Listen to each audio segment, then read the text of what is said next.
राजनीति, आंदोलन, किसान, करप्शन, गरीबी, इन सभी मुद्दों पर आवाज उठाएगा अब तक न्यूज इंडिया। सत्ता के आगे जब भी सवाल कमजोर पड़ने लग जाए तो सवाल उठाने पड़ते हैं। बोल के लफ्ज आजाद है तेरे, बोल के सच जिंदा है अब तक। मेरे और आपके दिलों की धड़कन जनाब मुफ्ती मोहम्मद इस्माइल कासमी साहब से मैं अदबन गुजारिश करता हूँ कि वो आए और अपने ख्यालात का इजहार करें।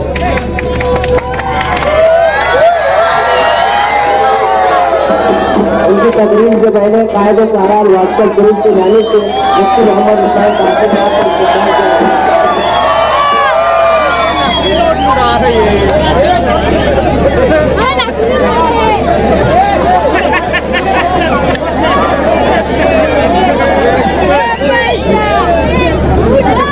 बहुत अच्छा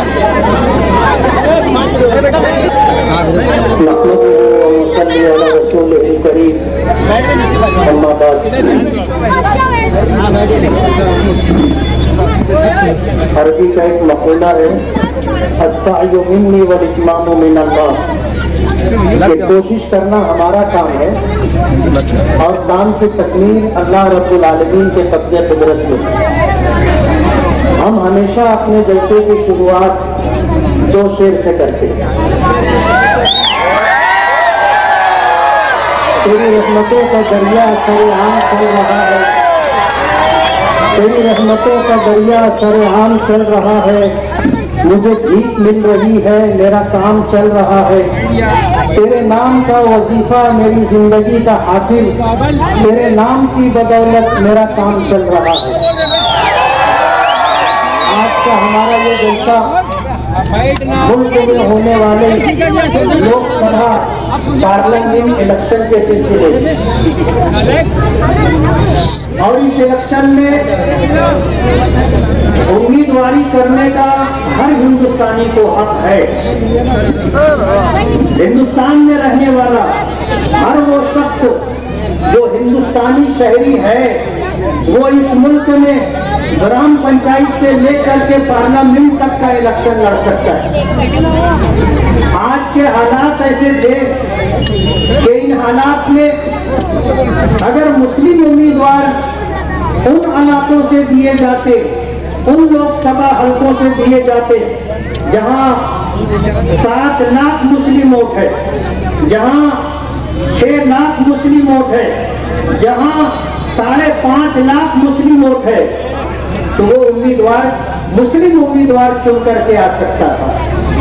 मुल्क आजाद हुआ, कांग्रेस पार्टी की हुकूमत कायम हुई और मुसलमानों पर जिस तरह के हालात गुजरे वो हमारे आबा अजदाद को पता है। इस मुल्क में फसादात का एक लामुतनाही सिलसिला था और ये फसादात सिर्फ मुसलमानों को निशाना बनाने के लिए किया जाता था।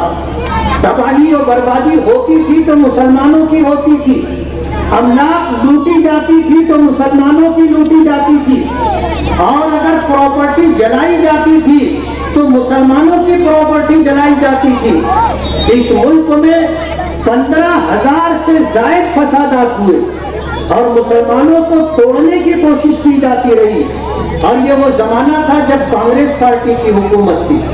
कांग्रेस पार्टी कोई मुसलमानों के लिए बहुत अच्छी पार्टी है ऐसा नहीं है। सच्चर कमीशन की रिपोर्ट ने हमें ये बताया कि इस मुल्क में मुसलमान दलितों से ज्यादा पसमानदा है और ये दुर्गत हमारी अगर किसी पार्टी ने बनाई है तो वो कांग्रेस पार्टी ने बनाई। आज परभनी जैसा इलाका जहां 7.5 लाख मुस्लिम वोट है, कांग्रेस पार्टी ने किसी मुस्लिम शख्स को उम्मीदवार नहीं बनाया। जहां 6 लाख वोट है, बंबई जैसे कुछ इलाके, वहां पर मुस्लिम को उम्मीदवारी नहीं दी गई। हमारा ये धुलिया मालेगांव लोकसभा हल्का 5.5 लाख मुस्लिम वोट है, मुसलमान को उम्मीदवारी नहीं दी गई।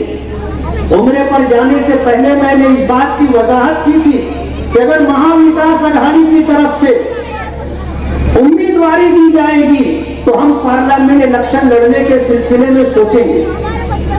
लेकिन महाविकास आघाड़ी ने यानी कांग्रेस, एनसीपी, समाजवादी और शिवसेना, उद्धव बाला ठाकरे, इन चारों पार्टियों ने पूरे महाराष्ट्र में किसी मुसलमान को उम्मीदवारी नहीं दी। गौर करने का मकाम।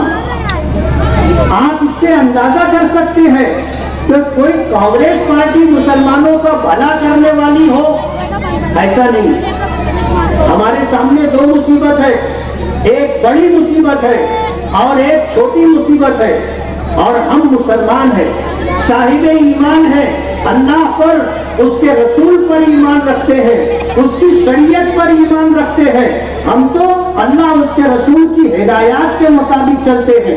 बुखारी शरीफ में सरकार दो आलम सल्लल्लाहु अलैहि वसल्लम का इरशाद मुबारक है, इज़ब तुलीत बिवलियतैन फख्तर अहवनहुमा, जब तुम दो मुसीबतों में गिरफ्तार हो जाओ और तीसरा कोई रास्ता तुम्हारे सामने ना हो, तो उस वक्त तुम हल्की मुसीबत को इख्तियार कर लेना।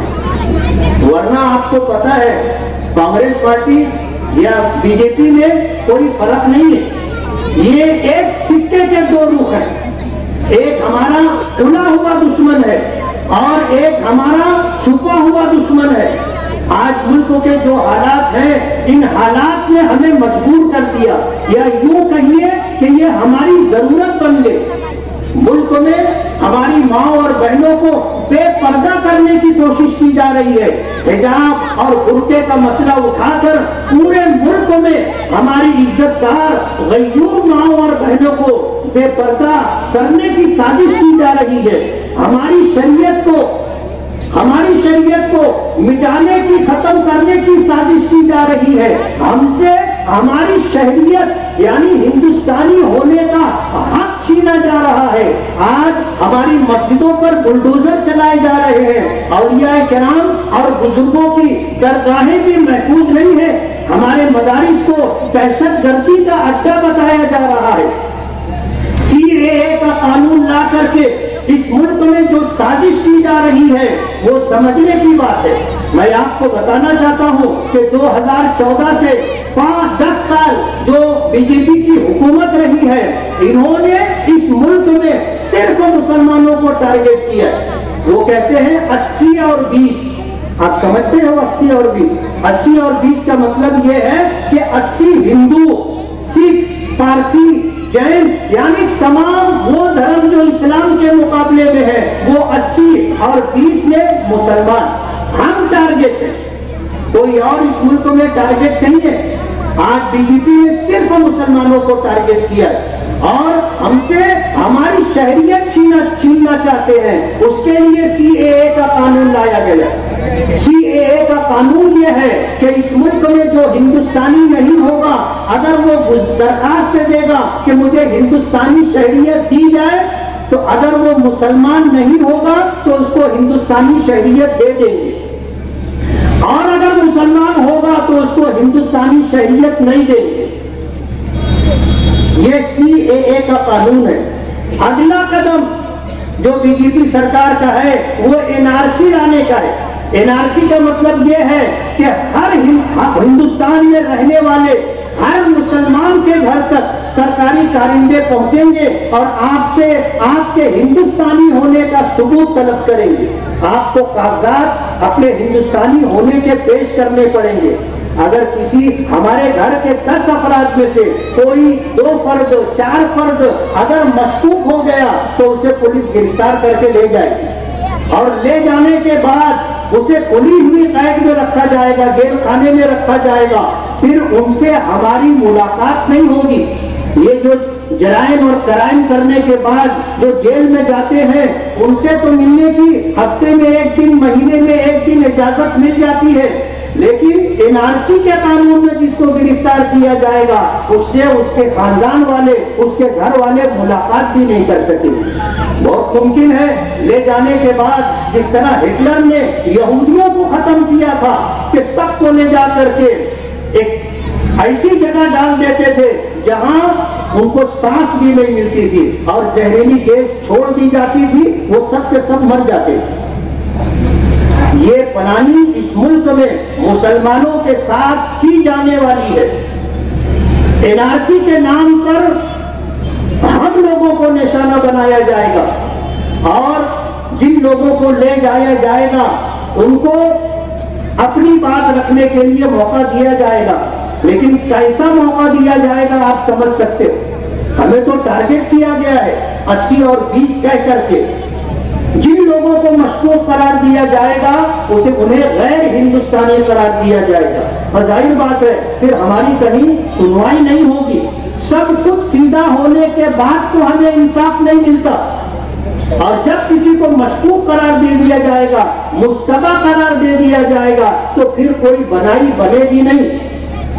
बीजेपी हमसे हमारी हिंदुस्तानी शहरियत छीनना चाहती है। बीजेपी हमसे हमारी शरीयत छीनना चाहती है। आप देख लो इस मुल्क में आज 10 सालों के अंदर जो निजाम और जो कानून बनाया गया है, उस निजाम और कानून में किसी दूसरे इस्लाम के अलावा किसी दूसरे धर्म के मानने वालों को कहीं तकलीफ नहीं है। उन्हें संभाला जाता है, उनको रास्ता दिया जाता है, उनके लिए सब कुछ हुकूमत करने के लिए तैयार है। अगर हुकूमत किसी को निशाना बनाती है तो सिर्फ मुसलमानों को।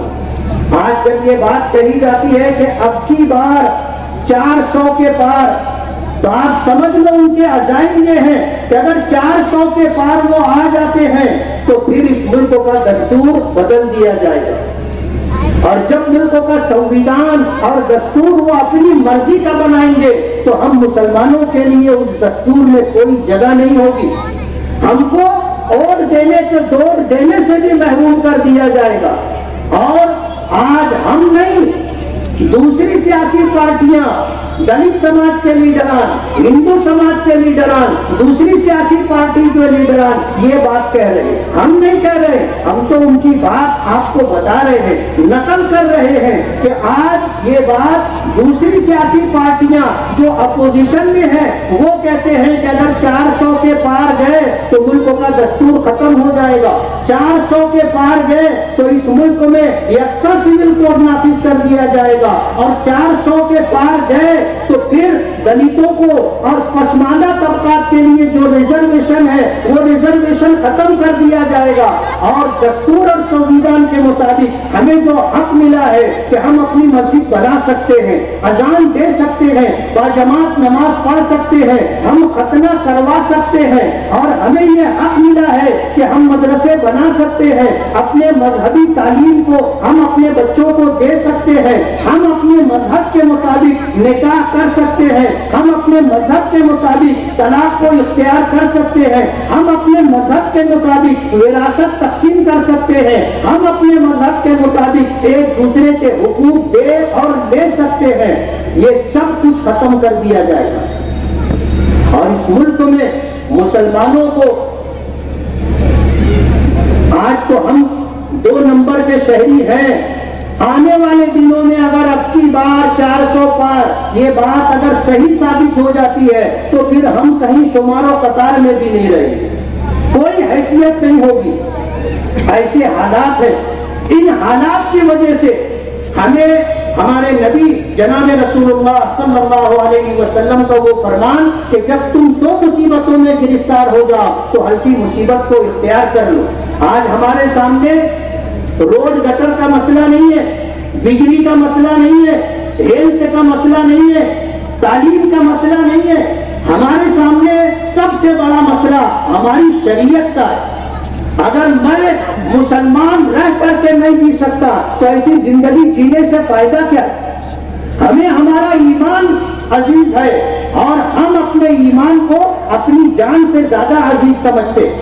नबी करीम सल्लल्लाहु अलैहि वसल्लम ने ये बात फरमाई थी कि कसम है उस जात की जिसके कब्जे कुदरत में मेरी जान है, कोई शख्स उस वक्त तक ईमान वाला नहीं हो सकता जब तक के मैं उसके नजदीक, मेरी लाई हुई शरीयत उसके नजदीक, उसकी जान से, उसके माँ बाप से, उसके बच्चों से और दुनिया और जहां में जो कुछ है उससे ज्यादा अजीज ना हो जाओ। बुखारी शरीफ में आता है कि हजरत उमर फारूक रजी अल्लाह ताला अन्हु इस बात को सुन करके कहने लगे कि अल्लाह के रसूल आप मुझे सबसे ज्यादा अजीज हैं, लेकिन मेरी जान मुझे आपसे ज्यादा अजीज है। हुजूर ने फरमाया कि उमर, तुम्हारा ईमान कामिल नहीं है। हजरत उमर ने गौर किया और ये बात मुझे दिल ने कही कि उमर, तुमने जो बात कही है वो सही नहीं है। सरकार के एक इशारे पर तुम जान कुर्बान करने के लिए तैयार हो जाते हो। अगर तुम्हें अपनी जान अजीज होती तो सरकार के लिए तुम अपनी जान कुर्बान करने के लिए नहीं जाते।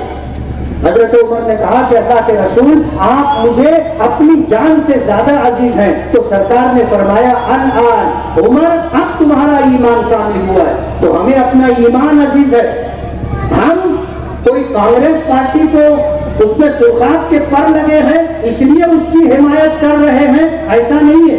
आज हमारे सामने दो मुसीबतों में एक हल्की मुसीबत है और वो ये कि कांग्रेस पार्टी का जो उम्मीदवार है वो आज धुलिया मालेगांव लोकसभा हल्के में बीजेपी के उम्मीदवार को सीधा टक्कर देने की हैसियत रखता है। अगर हम मालेगांव से सही मानों में भरपूर तादाद में अगर हमने वोट दिया तो कांग्रेस पार्टी का और महा विकास अघाड़ी का ये उम्मीदवार जीत सकता है। आज इस तरह के हालात है। हमने शोभाताई बच्चाओं को जो वोट देने का और वोट दिलवाने का जो फैसला लिया है और हमने बगैर किसी मुतालबे के, बगैर किसी डिमांड के, बिला शर्त हिमायत और बगैर किसी कंडीशन के सपोर्ट करने का फैसला किया है, तो इसलिए कि हमारी माओ और बहनों का पर्दा बाकी रहे, इसलिए कि हमारी मस्जिदें बाकी रहे, इसलिए कि हमारे मदरसे बाकी रहे, इसलिए कि हमारी दरगाहें बाकी रहे, इसलिए कि वक्फ की अमलाक बाकी रहे, इसलिए कि हम मजहब की आजादी के साथ जी सके। हमें उम्मीद है, हमने महाविकास अघाड़ी के उम्मीदवार से यही बात कही है कि हम आपसे आज कोई मुतालबा नहीं करते, लेकिन जब आप चुन करके आ जाओगे और जब सरकार बनेगी उस वक्त हम अपने मुतालबात आपके सामने रखेंगे। आज तो मालेगांव का मुसलमान आपको हर हाल में सपोर्ट करेगा। मालेगांव एक मजहबी हैसियत रखने वाला शहर है, हमें कोई खरीद नहीं सकता। हम अपनी वोट का सौदा नहीं करते, हम गद्दारे मिल्लत नहीं है, हम गद्दारे कौम नहीं है, हम जमीर फरोश नहीं है, हम मिल्लत फरोश नहीं है। इस सिलसिले में इस शहर में जो कुछ हुआ है अगले जलसे में या और किसी मौके पर मैं आपको तफसील बताऊंगा। मैं आज आपसे ये अपील करता हूँ, वक्त खत्म हो रहा है, मैं आपसे ये अपील करता हूँ कि 20 मई को सुबह सवेरे आपको हर हाल में वोट देना है और ये वोट आपके हिंदुस्तानी शहरी होने का सबूत है। अगर आपने अपने हिंदुस्तानी शहरी होने का सबूत फराहम नहीं किया और कल अगर आपके खिलाफ एनआरसी के तहत कोई कार्रवाई होती है तो आप किसी और को इल्जाम मत देना, आप अपनी कोताही को सामने रखना कि ये मुसीबत हम पर अपने वोट न देने की वजह से आई है। इसलिए मेरी आपसे ये गुजारिश है कि 20 मई की सुबह अव्वलीन सातों में धूप में तेजी आए, उससे पहले खुद भी और अपने घर की माओ और बहनों को साथ में ले जाकर के आप वोटिंग करवाए। अगर आपने ये काम किया इंशाअल्लाह, ये एक छोटी सी हमारी कुर्बानी है, इंशाअल्लाह इससे हमें आगे बड़े सियासी फायदे हासिल होंगे। अल्लाह ताला हमारी कोशिशों को बार फरमाए।